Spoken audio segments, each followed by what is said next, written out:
That was not it. Now if we are taking the Lee Sin out of the equation, I wonder what this draft is going to look like, because we've seen that BrokenBlade is willing to bring out the Rumble and play it, but against someone like Canna, do you just try and ban it away? Because so often we've seen KC kind of trying to find particular matchups for Canna, especially in draft where he gets that counter pick and he can have advantages in the isolated 1v1. Yeah, I feel like he's one of the most dangerous players in the top lane that always shows up when necessary. Is Rumble has gone away, so your answer is there, Dagda, is KC on the other side and making sure that they get rid of maybe some of the strength that's come through from Hansama. Hansama has played every AD carry under the kitchen sink. This goes further into the narrative of experimentation as KC with first pick are going to get rid of Cassante as a backup option. Are they fishing for Yunara as a first pick or Azir for kyeahoo? kyeahoo loves this Azir. Just as a reminder, that right of first selection, KC choosing the first pick, which means that G2, having chosen blue side, are on the bottom left of your screen with KC on the right-hand side. That first pick, as you rightly said, is it going to be the Azir with the things still left available? Yunara going to be that final ban away from G2. I mean, kyeahoo plays it a bunch, but we know that with Orianna banned, Caps, his general tendency is something more like Rise, just because he finds it easier to roam around the map on that champion. Yeah. But he's brought out the Taliyah before. We've only seen one game from him on it so far this split. But it looks like that's the direction. Ooh, and a quick Vi to pair alongside it. Combination. Yeah, this is something we see an awful lot, is just this combination in the other regions as the Vi was set up for the lockdown, and then the Taliyah with the follow-up afterwards makes it much easier. Did it, though. It's so well done. But yeah, I think it's great against the Azir, because the Azir tries to use that Emperor's Divide to keep himself safe, but having the Vi there to support that, then she bypasses that, immediately a flick back. And this would be interesting, because I wasn't sure, like, Maokai was something when Vi was in meta we saw as an answer to her, but maybe not going to be the case here. So instead they give the Sion. I mean, I feel like Canna's, one of his best champions this split has been the Sion. Like, we've talked a lot about the Rumble, but man, he's engaged, his team fighting has been out of this world. And going through VODs, I had a bit of a reality check. I can't remember, I thought Maintil was like one of the best team fighters. I feel like Canna is through and through, so flexible.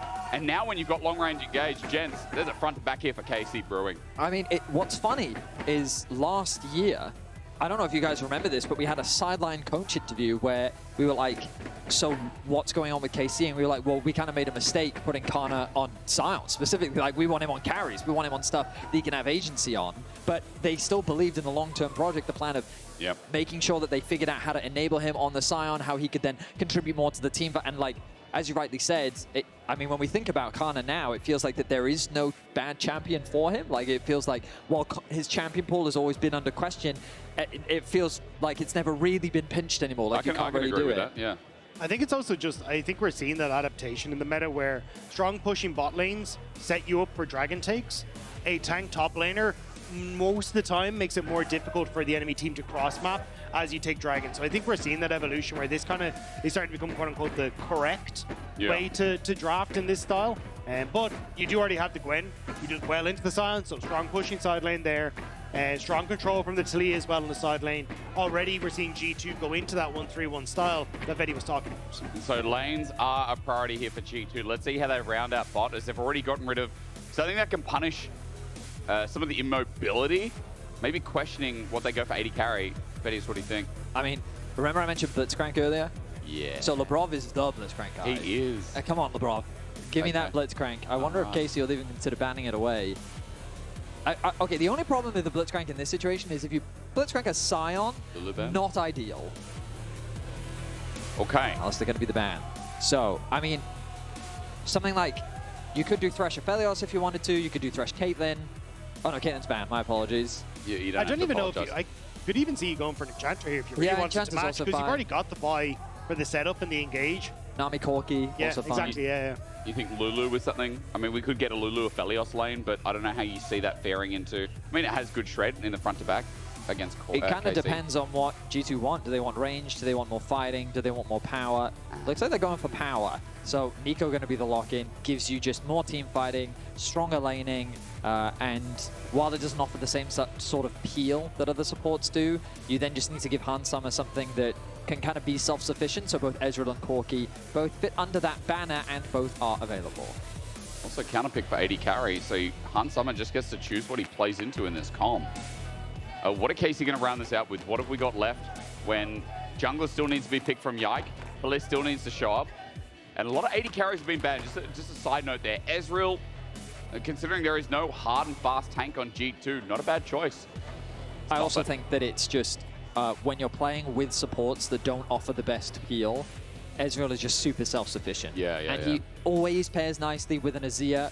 And of course, like, Busio's Bard, man, it's a scary thing to play against. Yeah, also it's just, it spikes off of the Triforce at the same time as Corki, so oftentimes you're seen as that kind of answer to kind of matching the build path to Corki, so you can match a lot of that power.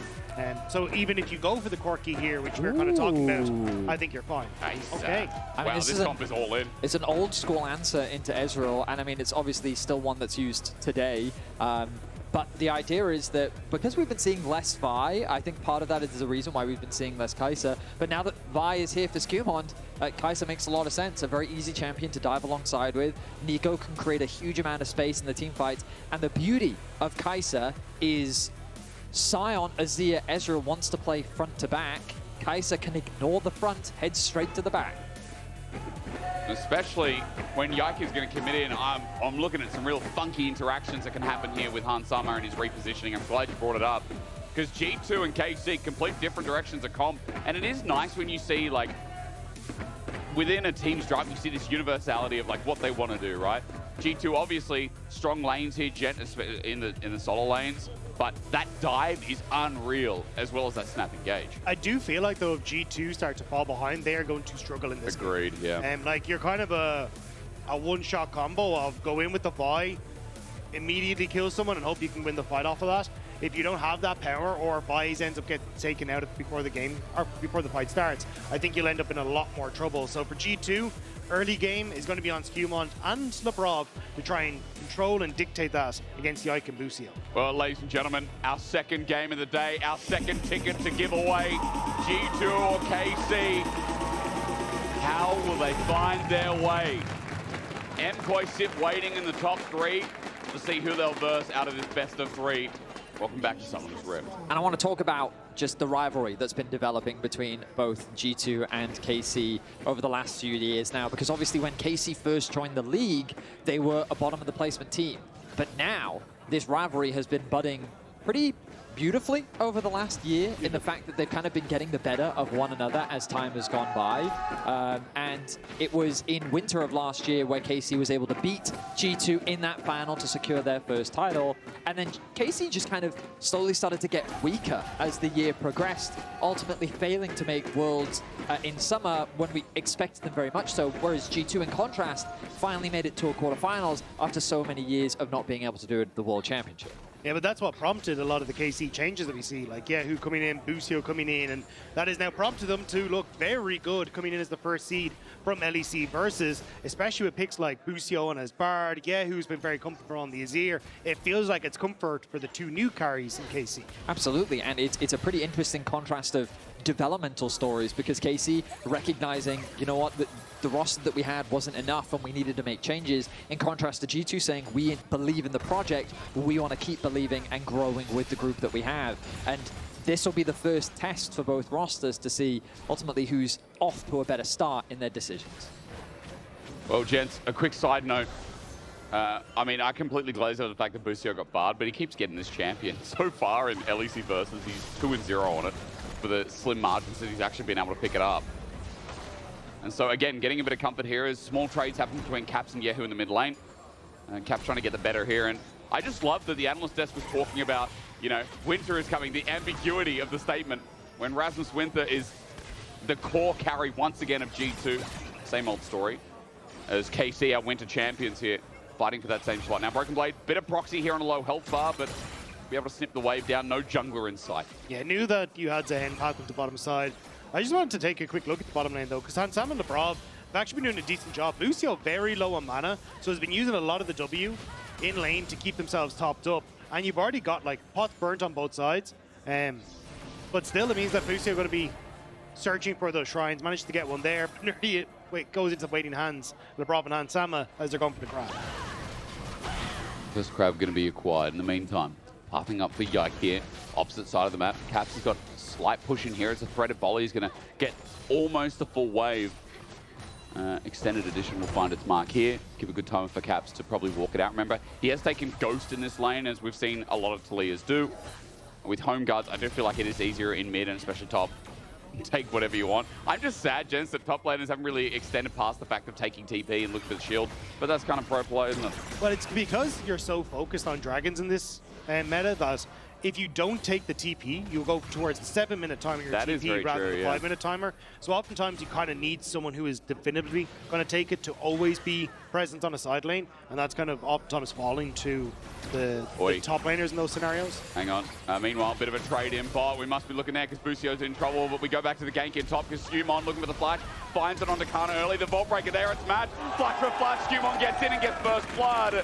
Running away from the zombie Sion is the next task because SkewMond will do that with ease, and Yike just wasn't there in time. Of all the lanes to gank, top is not what I was expecting, but the lane setup was really nice from BrokenBlade. As the wave is bouncing back towards him, Vi is pathing up towards his top camps, and he does, I mean, I'll say a gank that we haven't seen what feels like all year long. You know? A rare top lane gank on the bounce timing. It used to just be the classic, right? That first bounce back, a jungler's there, you've always got to be cautious.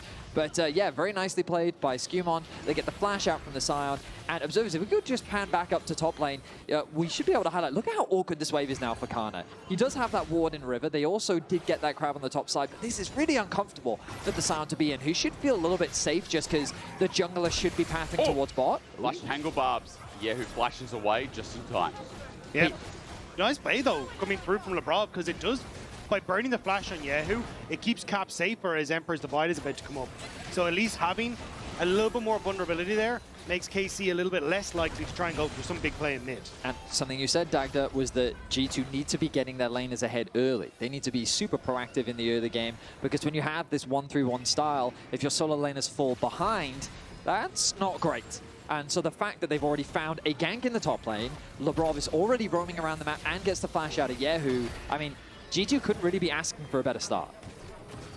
I mean, for G2 in this game as well, if BrokenBlade can take over the top lane, it's talking about Canna's team fighting, but if there's a side lane threat, hot damn, can Caps start abusing that as well as the Taliyah. Gents, bot lane is obviously the focus here because Dragon's up and available. Infernal, nice stats to kick the game off with as well. Both junglers are down here, but there are some control wards layering the pit for now. So maybe it's false streams. SkewMond tries to get in position again. Busio takes a big chunk. Junglers are now here. Yike finds out and draws back in. SkewMond takes it. Labrov has to heal away. He's getting low, but lethal tempo for Han Sama while junglers are fighting it out. And Yike thinks, hang on a minute, man. In the 1v1, I'm getting denting blows and I'm losing. G2 end up winning out on the trade though. Han Sama healthier, able to push back Caliste and Busio. And now SkewMond in position to go for this for Dragon if he wants to. So nicely done by G2. Nobody goes down, but G2 at least coming out slightly ahead. SkewMond backing away though. Credit to Caliste. He really put the pressure down onto Labrov, forcing that heal out from him. And without any flash, I think that if he hadn't healed, Caliste just would have straight up gotten a kill. True. Man, I'm still keeping my eyes on. He, of course, had a fantastic series against GX as well. Dragon now going to be started off. KC should be aware of this. And this will allow Yike a small tempo advantage to clear through his topside jungle faster than, of course, SkewMond is able to do. But SkewMond will get the XP from the Dragon, allowing him to tick over to 6 already. Great position from Caps though, spotting out that Yike is now going for this top side. And Yike still kind of low, so no level 6. So what's the play here? Good sidestep and good sidestep again.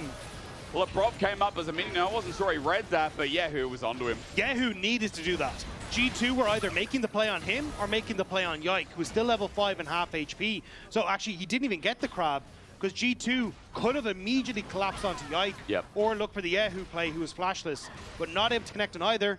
They still get that crab. I love the proactivity that we're seeing from G2 in this early game. They're leveraging the early game strengths that they have and constantly trying to bully out KC in the early game.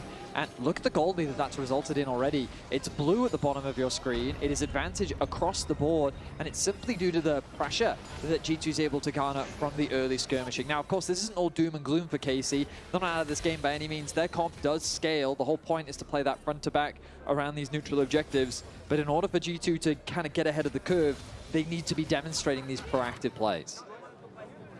AD carries are going to stay in isolation for the time being. Grubs are up in 5 seconds. We'll see if there's any priority towards them. as you said, G2's early lead lands them with 1,500 gold, and that's mainly on the top side of the map. It's awkward for KC to try and contest any void groups because Canna just used that ultimate to get back to lane. BrokenBlade has his ultimate just about to come up and should have pushing wave. So if there is anyone going for it, it would be SkewMond. But I think he's kind of saying, I don't really care about it. I'm just more going to make sure this bottom lane doesn't get punished at any point in time. And there's no cross map that can happen for KC that suddenly shifts the momentum that G2 have established. SkewMond is down the bottom side of the map, almost caught him Yike out of her old habit. As need to work onto Canna, trying to get his ulti out, but he doesn't actually have it available, waiting for the snip with the true damage, and Canna takes a mighty chunk. He does have teleport available if he has to back away, but I think the Spectral's Cowl probably just saved his life there. I think it's going to be a difficult champ to dive. Sion, with the wave clear that he has available. Keeping my eyes on kyeahoo. Looks like he's just going to drop a ward onto the grubs to spot out whether or not the Vi was starting anything else. Of course, SkewMond is down in the bottom lane, clearing out this vision. Level 6s for both supports now secured, which means that I'm hoping for a little bit more action on the rim. Yeah, Canna wasn't sure if Caps was going topside if it was resetting, which is why I think they were kind of matching that, but Labrov calls. Boy, a magical journey. He's drawn back in. That dreaded return hurts. Pop-Lock comes down buffered. Yike puts out the ulti, but again, tempered fate dodged away from. Everyone's got fancy feet on the rip today. I mean, that is both summoners gone from Labrov, which means all those roams will now be harder for him to pull off if he does get caught out of position. KC going on the offensive themselves. It's Yike. Ooh, in a risky spot.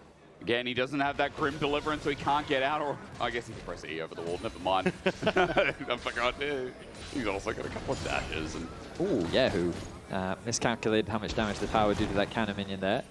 -1 for him.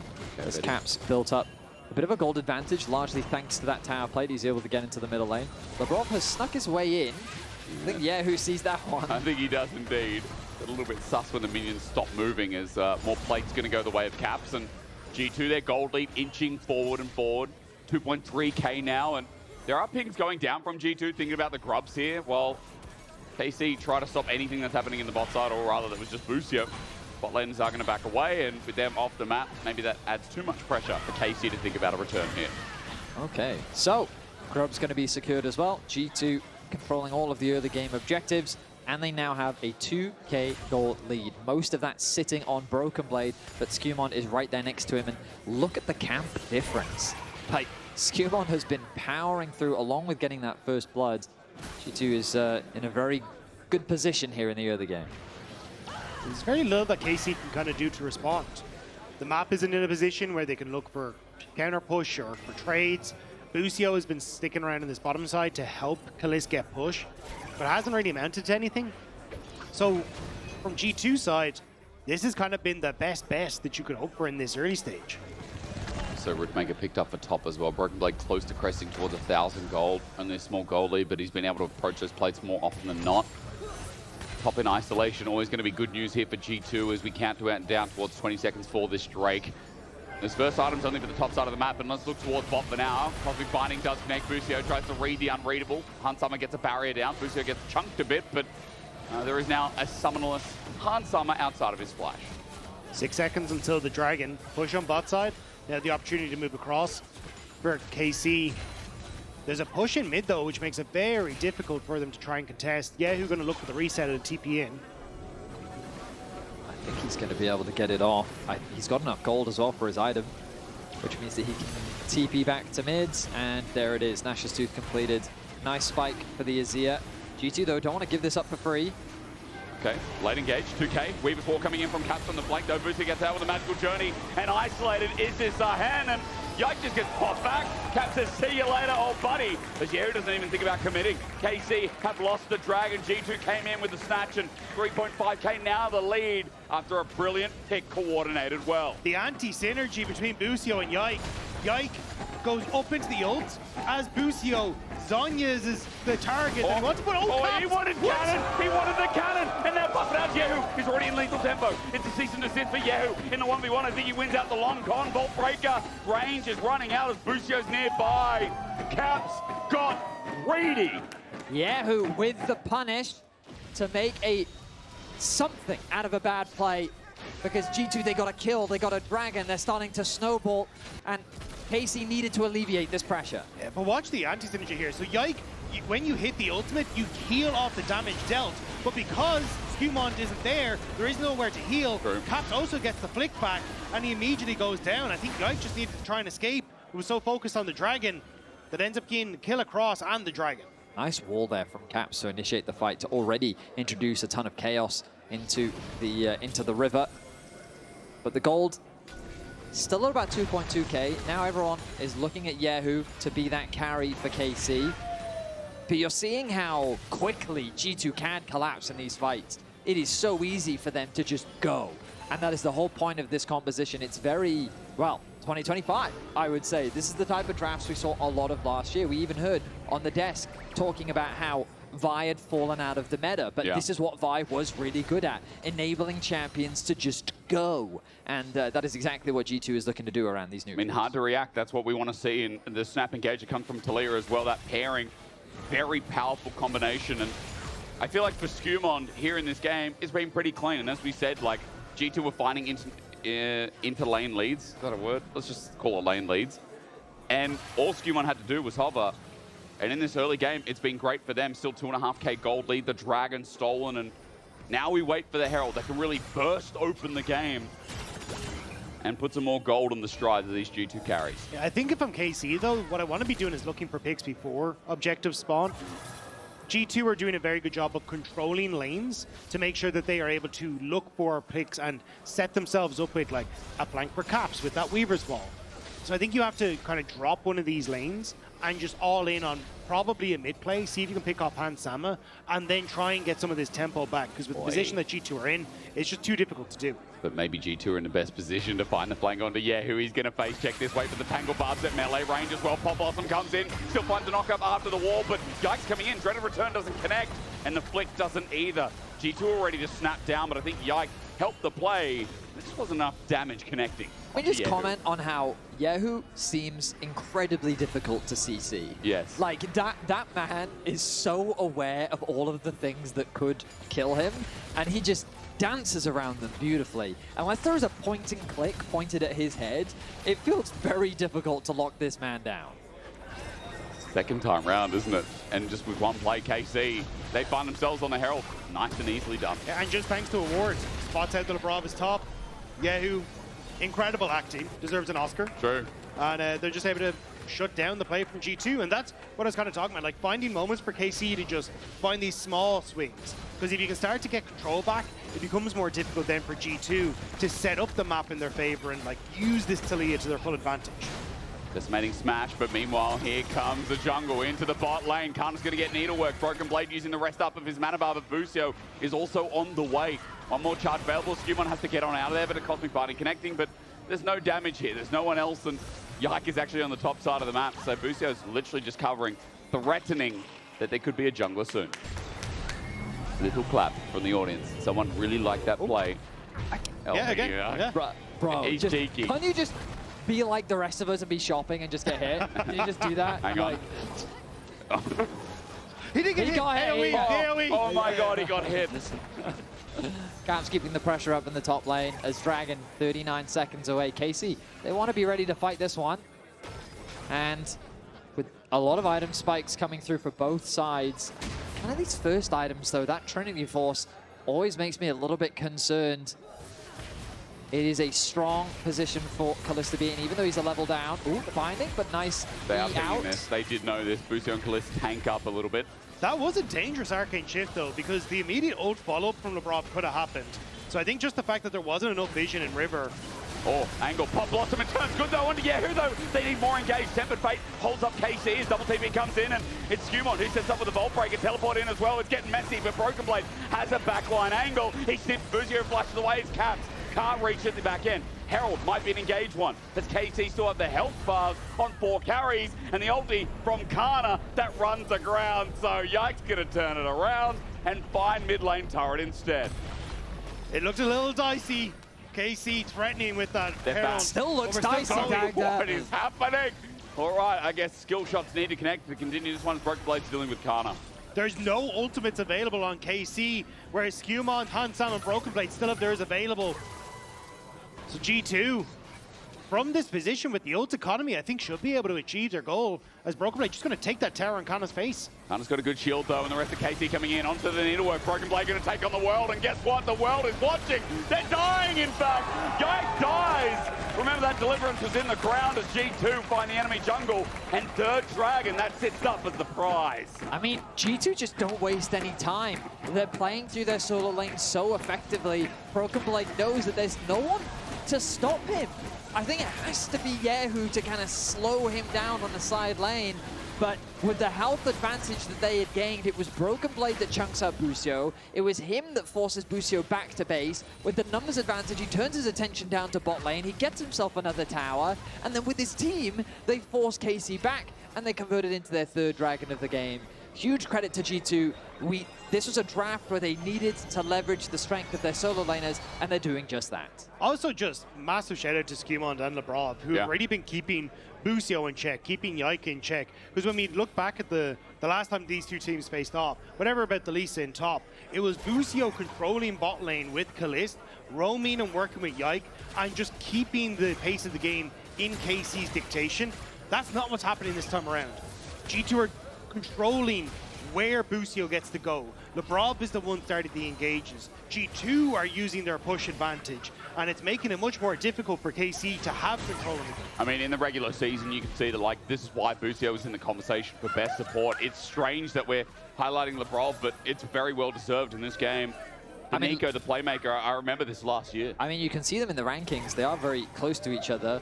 The biggest difference is that first blood participation, where it was mainly Busio that was so heavily involved in a lot of the early action that was happening for KC. In contrast, that wasn't quite the case for Labrov. But this game, Labrov has very much had his presence known on the map. And we haven't even talked about the fact that Hans has a 1.5k gold lead over Caliste. He has just passively been farming this entire time. He's been doing a good job of picking up plates where he can. And the man is a monster right now with 2 items complete. And we highlighted the intelligent pick that's going to interact with this KC comp. G2 still have a lead. They're 4.5k gold ahead. They're on Sol Point, and this kyeahoo will get to play the game. Pop Blossom onto Busio. This is only a one-man, but into the ulti. Caps looking for the flick back, finds it. What coordination from G2. Immediately, they jump on Busio. 2 walls is enough to stop the magical journey. And G2 finding the picks they need. I don't think in a while I've seen the Weaver's Wall used as like direct CC to launch someone and then using the flick afterwards. It was very well played from G2. Yeah, who's in trouble? Okay, well, this time there's the point click you wanted to see. Dagda, that's how you kill him. All right, the drawback is good as SkewMond knows he's dead. Ulti popped out as well. Now the deliverance is there. Yike looking for a second one. The flick back narrowly avoided. And G2 is still strong in these solo lanes, so Yike has to pay respect. It ends up being a 1-for-1, but that tower is getting dangerously low. But here comes Canna. He's going to have to pop the ulti. Caps has a flash available. He kites up first, waiting again, put the threat of volley down. He kites forward, then flashes Tempered Fate on the turret. No saving grace. It's invulnerable for the time being. And a W, BrokenBlade saves his life, taking on the army. He doesn't get flicked. Rather, kites away, flashes down. Yike, he's not the one taking turret here. It's Canna. It's BrokenBlade. It's BrokenBlade. It's BrokenBlade. Labrov looking for the follow-up as Busio runs for his life. There's the Blossom, there's the pop. We're looking for the auto. No, magical journey taken. Cosmic binding. My God, let's just launch. As Labrov runs towards Busio, an auto, a Q, a kill goes down, and that was BrokenBlade versus the whole of KC. KC are learning what it means to face G2 in playoffs. This team has come alive and outplaying KC everywhere they touch. G2 wanted that top tower. I don't think that that's how they expected to get it. Canna, the idea is great. You know that they just don't have the HP to stick onto this, but Yike has to close the gap, and that's the most important thing. Canna alone doesn't have the damage, but BrokenBlade is out-kiting Yike. Yike cannot get in range. Then the tower does most of the work onto Canna, with BrokenBlade slipping and sliding his way through the fight. Just barely able to get enough sustain to do so much damage. They get the kill onto Yike, they chase down Busio, they get the top tower, and they'll get the Baron as well. G2 dominating here in game 1. Labrov gets the final kill. I just don't know. Labrov is going to be found by a minion here, but Weaver's Wall comes out again. Smite down, Labrov gets bursted. Yike takes the kill. Tempered Fate onto Caps. He didn't flash away, he just rode the wall out. But towards this Dragon, now an opportunity for KC to stop the stacking. But that's where KC want to be with Dragon in just 30 seconds. Finding that pick until Labrov might give them enough time to try and look for the setup. Take mid tower. Find options in the jungle to find the picks. It may not look like a huge amount, but if KC can use this towards a tempo advantage, maybe that's enough to slow down G2 here. Well, getting a bit of gold for KC. Talk about slowing the game. That's how KC started off. Gold is still going up, though, for G2. I mean, they're the ones sitting with Baron, but I was noticing that mid turret went down and gold actually went the wrong way. As Dragon now spawns, KC on it first. Yeah, the Hextech Rift means that at least Labrov is getting out significantly faster, but KC immediately start up the objective. Push in mid from G2, but KC don't care, they just want the Dragon. It's Labrov in here, Tangle Barbs doesn't reach Busio on the wrong side of dodge. BrokenBlade sets it up, Dragon may go down, but KC need to get the hell out of there. SkewMond sets his sights on Yike, who sets himself up to deliverance for the Pop Blossom, gets the back end of the fight, and Yike will not play anymore. Now for BrokenBlade again, he's taking on 3 members, but this time he knows he can soar forward. BrokenBlade looking for the passive stacks as Hansama hits him over the wall. Canna taking up for now as Caps face checks into melee. Damage is good from Caliste, but the problem is there's so many carries. Labrov is looking for the back end. He pops the Starburst against Hansama. Also he's in with the Killer Instinct. Caliste is still alive somehow, but Caps gets the Weaver's Ball in. And we go from chaos to more chaos. Dragon denied, but G2 win the fight. Ultimately, it is a team fight win for G2. They need to try and get something off the back of this fight, though, because KC's successfully able to deny the soul. Their positioning was good, but the flank was better. SkewMond comes in from behind. He turns his attention onto Yike, and then BrokenBlade and Labrov just so 4 members away. They turn this into a 3 versus 1. A nice ulti from kyeahoo, but it's too little, too late, as G2 win themselves out another fight. It's a long fought fight though, as G2 continue on here. I thought in this position, Caliste might have been able to get enough damage down, but again, the stun not connecting onto BrokenBlade thanks to the hollowed mist, and then G2 able to slowly chase members down, but Caliste at least gets 1 back on the out. They're just taking these like near impossible skill fights, and G2 6.5k, they're obviously winning it out. I just want to go back to a conversation we had in draft, which was that why does this conversation about G2 in playoffs even happen? Yeah. And a large part of it, as I was mentioning, was because they take time to figure out what they think is strong in the meta. And this is a style that no one else in the LEC is playing. That good journey hold, Tempered Fate dodged away from. Now Yike doesn't really have an angle. That Grim Deliverance is up and available for a re-engage. The flick back, he finally used it only onto one. SkewMond is the target. Taken down, Pop Blossom again though. Double trouble! Labrov bounces down like a bubble. And G2 will run it up mid now for more gold in their pocket. A flick back onto kyeahoo. He started being culpable, and G2 have started reading his mind. There are games where I watch G2 have 14, 15, 16 kills, and BrokenBlade is not involved. In this game, he got a gank, and he is taking over the game. This Gwen has been huge for G2.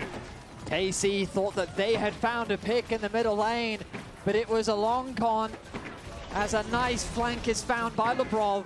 A beautiful ultimate connects onto 2 and sets up for G2 to run rampant once more. This Gwen is monstrous in the side lane, but let's see how this one played out.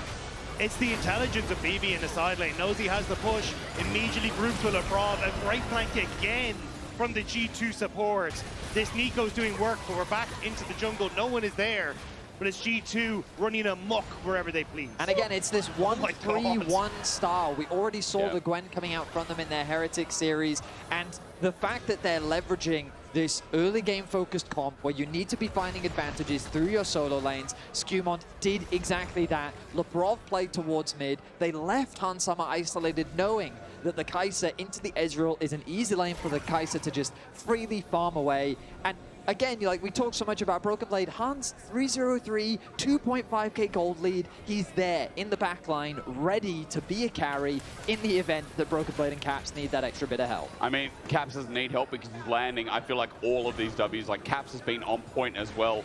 Alongside the rest of G2 as playoffs is quite big. SkewMond, big mistake. He missed, he whipped, and now he has the cease and desist. He's out there with a Vault Breaker. Ultimate doesn't connect, but range, SkewMond, and still no slow, no flick back, save the president. Okay, he's down. Now for the rest of the concave, KC looking for a chase, but look, BrokenBlade is using scissors on a bit of concrete.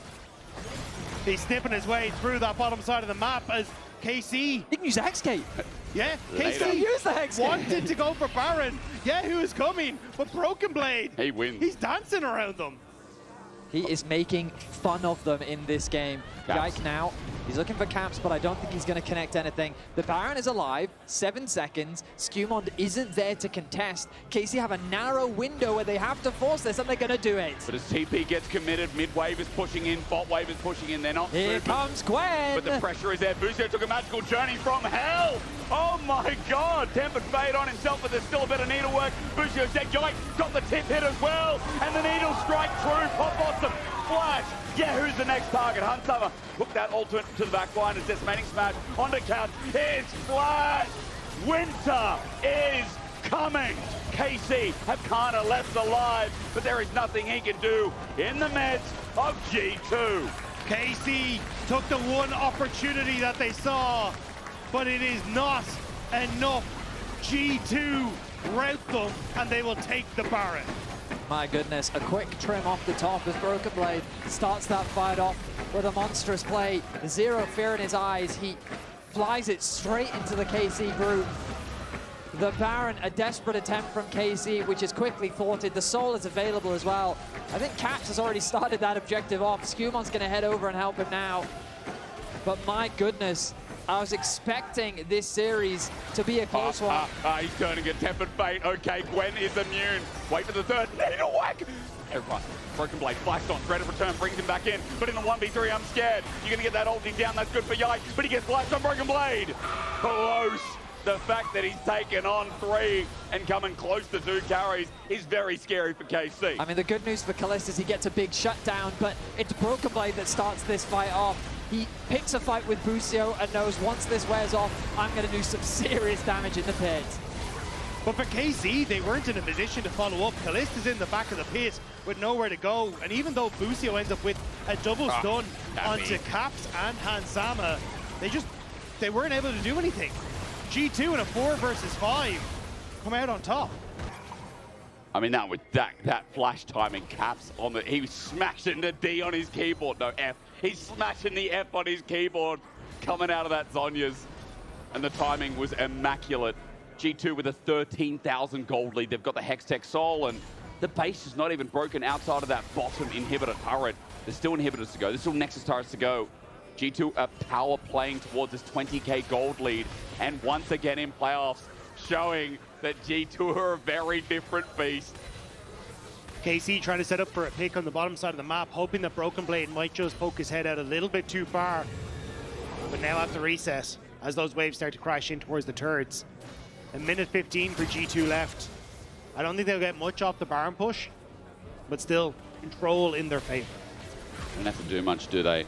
For KC, how many more minutes do they need? I mean, trying to pick like they did on BrokenBlade, maybe on the Caps, but you can see Caps wouldn't step up until more people of KC showing on the map. Now that this rotation's coming in, Caps still holding off in the brush. Labrov's covering, and G2 getting mid-push while they wait for BrokenBlade to encapsulate all the minions down in the bot with the open inhibitor as well. It's unrelenting, and KC have to look at many different directions at once. Slow and steady is G2 right now, which is a bit of a surprise given how this game has gone. But BrokenBlade on the side lane is really the scariest point. At least Canna's able to deal with him. Thought of. Is he? Is he able to deal with He's him? alive, Benny. He can't really stop the turret He pushing can for watch that. him. Oh dear, okay. Well, that's half the HP just about gone from Canna. Open inhib in the mid lane as well. The speed up inhib down. Look at top. Top is dropping. And KC, they can't stop it. And so this is just a slow burn where G2 are going to find out how they can end this game. And KC are going to try and make their last stand at the next turret. Looking for BrokenBlade yet again, but this has not really worked in their favor outside of that one kill top. Maybe he's just going to reset and TP back in. G2, see the blood in the water. I think they want to end this now. They do indeed. Labrov, sneaky minion again. Pop Blossom gets 2 flashes and 1 setup of Yike. Yike will pop the ulti, but his grievance doesn't matter. Yike's running back to his base because he knows he's got to get out of there. Tempered Fate maybe to save him, I don't know, because the Needlework finds him after the fact, and BrokenBlade continues the onslaught. He's Needlework up as SkewMond fails to flash forward, but he's got GA. He can make a mistake. Okay, Caliste. Unsama's trying to stay alive as Caliste is hitting some damage, but BrokenBlade is still at full HP. Gwen is immune again. No! I would not have done that. I would not have done that. Arcane shifting into BrokenBlade is one way of using this guy's initials. Caliste just said bye-bye to game one. Okay, Caliste. Okay, Caliste. In a heartbeat. But this game wasn't defined by that. G2, they did not let up for a second in this game.